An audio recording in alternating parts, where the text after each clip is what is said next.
Well done. দর্শক দেখুন, পাক রেঞ্জার্সের একজনকে ধরে ফেলেছে বিএসএফ গতকালকে। রাজস্থানের সীমান্তবর্তী এলাকা থেকে তাকে ধরা হয়েছে। তাকে ধরে ঠিক যেভাবে বিএসএফ জওয়ানের ছবি তুলে সোশ্যাল মিডিয়াতে ছেড়েছে পাকিস্তান, এই যে পিকে সাউ এই রাজ্যের বাসিন্দা, এই হুগলির বাসিন্দা, সেই 23শে এপ্রিল থেকে ধরে রেখে দেওয়া হয়েছে। ঠিক একইভাবে একই অ্যাঙ্গেলে বিএসএফও ছবি তুলে সোশ্যাল মিডিয়াতে ছেড়ে দিয়েছে। চলো এবার ঠেলা সামলাও, ঠেলা সামলাও।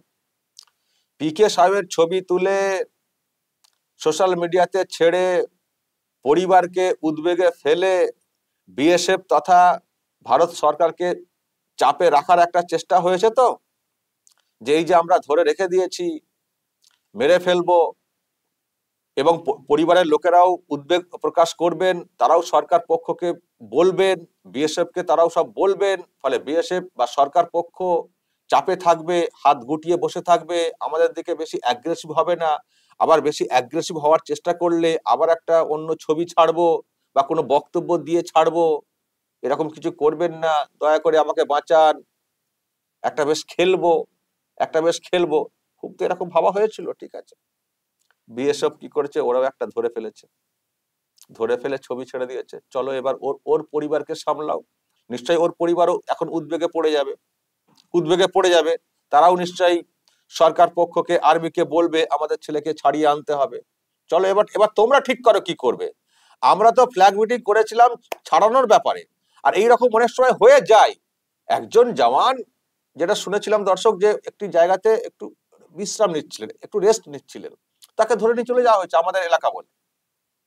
তো যদি কোথাও এই ডিউটির মধ্যে কেউ সীমানা ক্রস করে চলেও যান, তো সেখানে ফ্ল্যাগ মিটিং এ মোটামুটি একটা সমঝোতা হয়ে যায় এবং ছেড়ে দেওয়া হয়। তো তাকে ধরে রেখে দিতে হবে। এবং দর্শক দেখুন কতটা অমানবিক।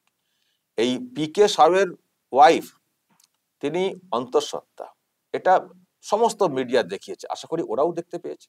এবং ওনার ওয়াইফ পর্যন্ত ওই সীমান্তবর্তী এলাকাতে গিয়েছিলেন স্বামীর জন্য। এই খবর নিশ্চয় ছিল পাকিস্তানের কাছে, এই পাক রেঞ্জার্সদের কাছে, কিন্তু তা সত্ত্বেও ছাড়া হয়নি। মানে এতটুকু মানবিকতা নেই যে একজন ওয়াইফ, তার এই মুহূর্তে কি হচ্ছে, আর উনি কি এমন অন্যায় করে ফেলেছেন যে ওটাকে ধরে রাখতে হবে। আসলে ওটা চাপে রাখা, চাপে রাখা, ধরে রাখবো যাতে ভারত চাপে থাকে।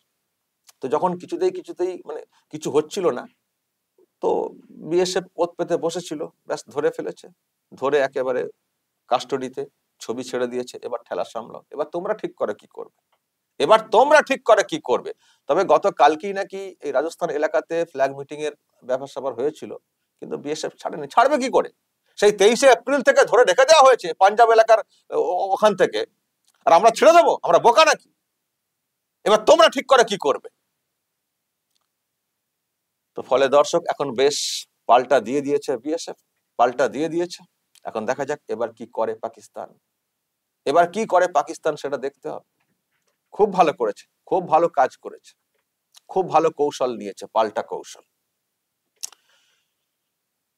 এখন দেখা যাক দর্শক, এই যে সমস্যা যেটা আর কি জট পেকে রয়েছে আমাদের জওয়ানকে ছাড়ানোর ব্যাপারে, সেটা কি হয়। তবে দর্শক আর একটা বিষয় ভাবছি, যে এটা তো মোটামুটি একটা জায়গাতে চলে এসছে, যে এবার আশা করি পিকে সাউকে ছাড়িয়ে আনা যাবে, কারণ একেও ছাড়িয়ে নিয়ে যাওয়ার চেষ্টা করবে, তখন হয়তো মানে বদলা বদলি ব্যাপারটা হয়ে যাবে।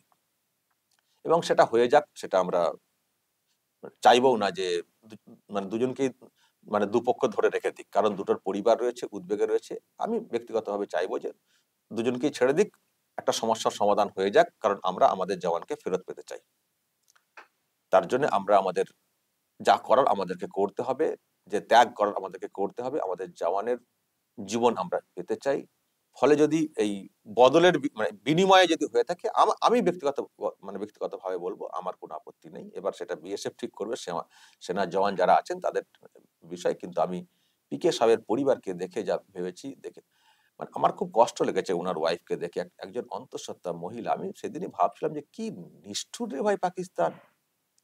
তোমাদের ক্ষমতা থাকলে তোমরা যুদ্ধ করো, লড়ে এ করো, এ তো সেই জঙ্গিদের মতো কাজ হয়ে গেল, অপহরণ করে নেওয়া। সেই ওখানে নিরস্ত্র মানুষদেরকে জঙ্গিরা খুন করে দিয়ে চলে গেছে, আর তোমরা একজন মানুষ রেস্ট নিচ্ছিলেন, হয়তো হতে পারে সীমান্তবর্তী এলাকা ক্রস করে গেছেন, অনেক সময় লাইন অফ কন্ট্রোল দেখা যায় না, তো তার জন্য এ করে নিতে হবে? এত কাপুরুষ কেন, এত কাপুরুষ কেন? তো খুব খারাপ লাগছিল ওনার ওয়াইফের অবস্থাটা দেখে। তো আশা করি এবার একটা রাস্তা বের করে ফেলবে বিএসএফ, এবং সেই রাস্তা বের করার জন্যই হয়তো এই কাজটা করেছে, না হলে হয়তো ফ্ল্যাগ মিটিং এ ছেড়ে দেওয়ার ব্যবস্থা করতো, মানে ছাড়ানোর জন্যই, পিকে সাহকে ছাড়ানোর জন্যই কিন্তু এটা করেছে, এটা আমরা মানে বুঝতে পারছি। তো খুব ভালো উদ্যোগ, প্রশংসনীয়, এবং এই যে চেষ্টা করে গেছে এটা খুব ভালো একটা ব্যাপার। কিন্তু দর্শক, আমি যে কথাটা বলতে চাইছি সেটা হচ্ছে যে এই পর্ব মিটে গেলে কি এবার অ্যাগ্রেসিভ ব্যাপারটা দেখাবে ভারত? মানে পিকে সাহকে ধরে রাখার কারণে কি ভারত সরকার একটু ধীরে চলছিল, একটু সমঝে চলছিল, যাতে করে পিকে সাহেবের কোনো ক্ষতি না হয়ে যায়?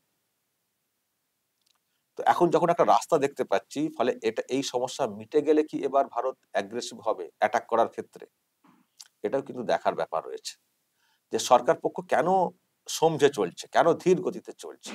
সেনা প্র্যাকটিস বা ওই ড্রিল এইসব যা সব হওয়ার, এগুলো তো হচ্ছিল, মোতায়েন করা এগুলো সব হচ্ছিল, কিন্তু ডিরেক্ট অ্যাটাকের ব্যাপারটা তো এখনো সে অর্থে হয়নি যা হচ্ছে ভিতরে হচ্ছে।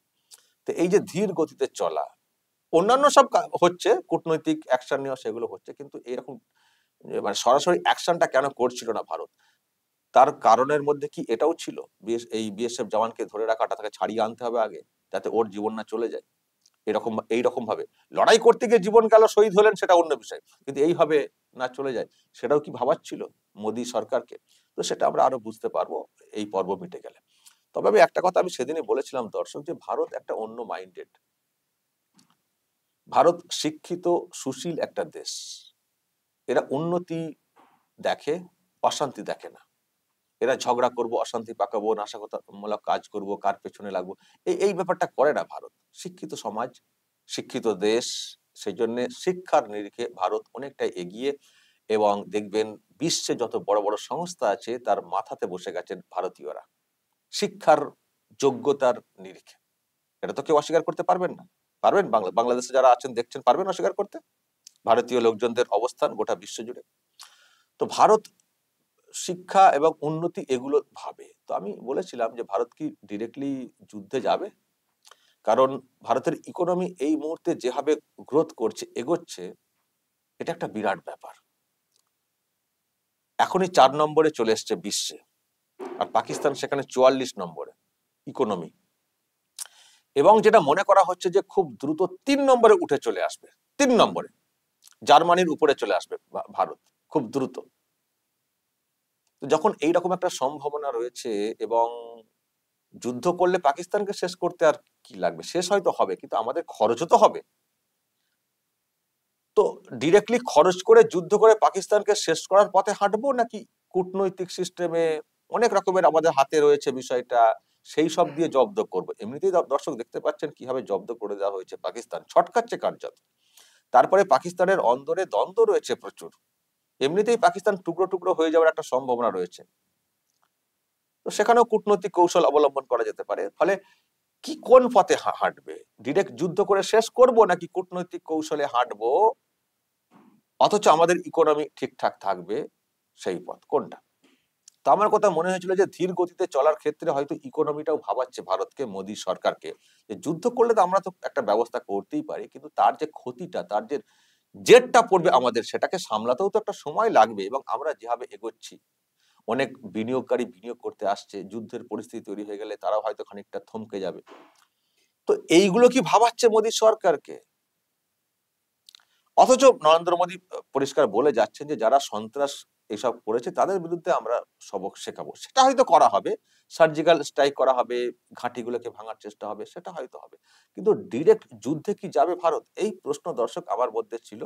তো ওই ইকোনমি যেটা বলছি সেটা তো ছিলই, আমি তার সঙ্গে এটাও ভেবে রেখেছিলাম যে এই যে পিকে সাউকে ধরে রাখা, একজনকে বন্দি করে রাখা, এটাও একটা কারণ হিসেবে, অনেক সব কারণের মধ্যে এটাও একটা কারণ কিনা, এটাও ভাবছিলাম। তো এখন তো এই একটা রাস্তা বের হয়ে আসছে, দেখা যাক কি হয়। তো তারপর আমরা দেখতে পাবো। তো তো যেটা করা হবে সরকার পক্ষের তরফ থেকে, এটুকু বিশ্বাস করি যে ভারত সরকার সব দিক বিবেচনা করে কাজ করবে, এবং ভারত সরকার মনে করলে অনেকভাবে জব্দ করতে পারে, করছেও। কিন্তু দেশের সামগ্রিক উন্নতিটাও আমার মনে হয় সরকার পক্ষকে ভাবাচ্ছে ভাবাচ্ছে কিন্তু এই না যে দুর্বলতা প্রকাশ, ভাবাচ্ছে। এবং ভেবেও বুদ্ধি কি কম আছে নাকি ভারত সরকারের লোকজনদের? কত রকম ভাবে জব্দ করা যায় দেখছেন তো। আমি আবারও বলি, ঝটকাচ্ছে তো পাকিস্তান, দেখছেন না? মধ্যরাতে প্রেস মিট হচ্ছে, মধ্যরাতে বৈঠক হচ্ছে। তবু আমাদের মনে একটা খেদ আছে, কারণ এতগুলো প্রাণ তো চলে গেছে, এতগুলো রক্ত তো ঝরে গেছে। ফলে আমরা কিন্তু কিছু দেখতে চাই, আমরা কিন্তু কিছু অ্যাকশন দেখতে চাই। বাকি কূটনৈতিক সিস্টেমে জব্দ করা হচ্ছে, সেটা আমরা মেনে নেব, কিন্তু কিছু অ্যাকশন কিন্তু আমরা দেখতে চাই। একেবারে সাদামাটা করে ছেড়ে দেওয়াটা আমরা চাই না। নিশ্চয়ই কূটনৈতিক ভাবে মানে পিষে মারার চেষ্টা হচ্ছে, সেটা আমরা বুঝতে পারছি, কিন্তু কিছু অ্যাকশন দেখতে চাই। জঙ্গি দমনের ক্ষেত্রে অন্তত পক্ষে কিছু করে দেখাক ভারত, সেই অপেক্ষাতে কিন্তু আমরা আছি। দর্শক বলবেন যে কৌশল নিয়েছে বিএসএফ, যেভাবে ধরে ফেলেছে, অবশ্যই এ নিয়ে আপনাদের মতামত থাকবে। যা বলার বলবেন এ নিয়ে, এবং ভারতের যে অবস্থান এবার কি করতে পারে সেসব নিয়েও যদি আপনাদের কোনো মতামত থাকে অবশ্যই বলবেন। কমেন্ট বক্সে নজর রাখবেন আরামবাগ টিভিতে।